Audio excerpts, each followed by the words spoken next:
খুব বড় হবে না, ছোট, কিন্তু পাওয়াটাই মজার। তবে চেষ্টা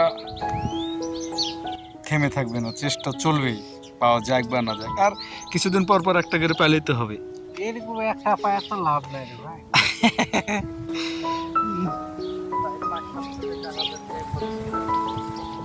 একদিনে এত খরচ হয়ে যায়?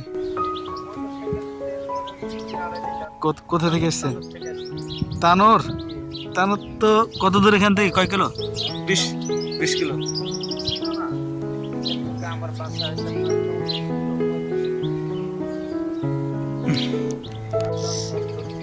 সবাই রিজিকের তাগিদে আমরাও এসেছি হচ্ছে সেই বিনোদপুর কোর্ট থেকে 10 কিলো ওদিকে।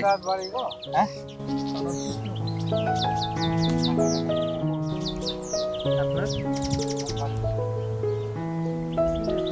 ধুড়ল ধুড়ল শুধু নামই শুনেছি, আজ প্রথম শুনলাম যে কেউ বললো যে আমার বাড়ি ধুড়লে। চাচার বাড়ি হচ্ছে ধুড়লে, ধুরোইল। ওই ধুরোইলটাকেই বলে যে ধুড়লে যা, ধুড়লে যা। আসলে এটা প্রচার হয়েছে, কিন্তু আমরা জানতাম না যে কোথাও, মানে কোথায় হচ্ছে এই জায়গাটা আর কি। মোহনপুর দারুণ জায়গা, ধুরোইল।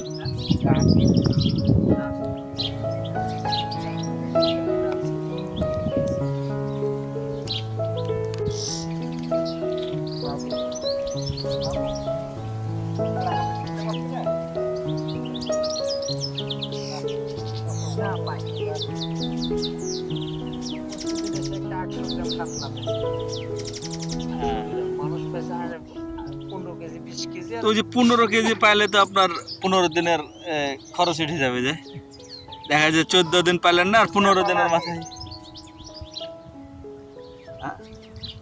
কে পালা ও মাছ মারতে এসছে ওই লক্ষ্মীপুরে ঝাউতলা বাড়ি।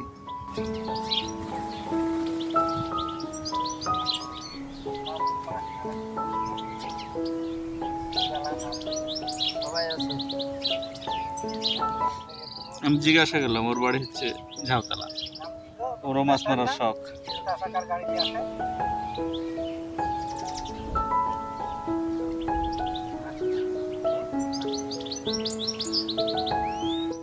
মোটরসাইকেল তো নদীর ওই পারে রেখে এসছেন মনে হয়, আমরাও তাই গেছি।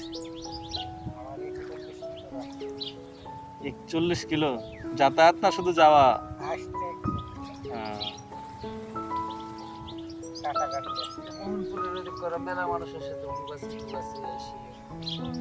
মাছ ধরার নেশা।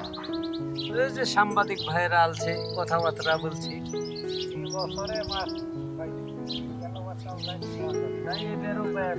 এই তো কয়েকদিন আগে বৃহস্পতিবারের দিন ওই যে মাছ আনে, একজনের মাছ পেয়েছে একটা মোটামুটি 9 কেজি মতন মিটকে হবে, আর 3.5 কেজি মতন পাউস। বাহ, একজনের। আর আমি সেদিন একটা কাতল পেয়েছি, ওই 800 গ্রাম। 800 গ্রাম। এটাই শেষ আজকে মনে হয়, এটা দিয়ে মনে হয় শেষ।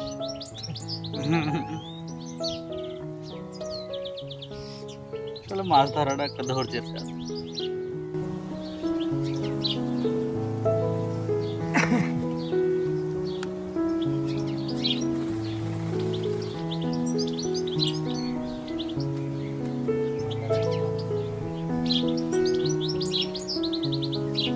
আদতে বাড়ি কি আপনার?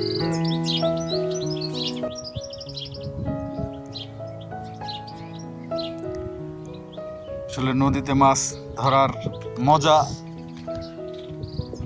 দারুণ মজা, আর পাওয়া গেলে তো আরোই মজা, হোক সেটা ছোট বা বড়। এক ভাই পেয়েছে, দেখি মাছটা দেখানোর চেষ্টা করি। এটা হচ্ছে, যদিও আমি চিনি না, উনি বললেন যে কালবাউস। কালবাউস না ভাই? কালবাউস।